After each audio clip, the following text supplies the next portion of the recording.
We explain capitalism in Adam Smith's Commercial Society. During the Enlightenment, a group of economic thinkers known as the Physiocrats began to reject the mercantilist system.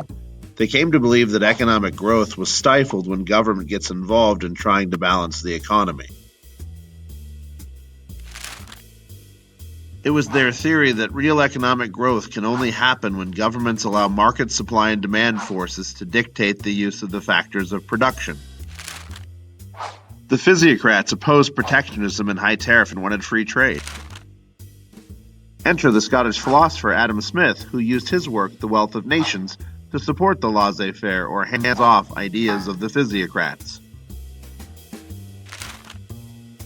Smith favored a free enterprise system where global open access to competition between businesses would allow an increase in needed goods and services at cheaper prices.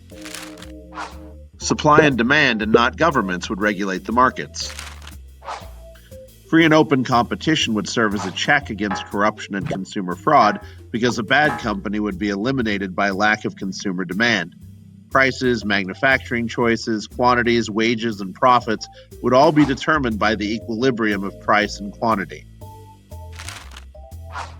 He called this market force the invisible hand. An entrepreneur who saw a need would gather investors to fund the idea and to gather the factors of production together. The consumer would choose to buy or not buy and set off a wheel of profit-making. The individual investor would then be allowed to gain wealth. Government's job would be to protect private property and patents, provide public works programs, and create a system of justice to protect the markets and the trade. The system was designed around benefiting the common good and the quality of life by promoting self-interest. Many people forget that Adam Smith's theory, which was not called capitalism until much later, also came with a moral component.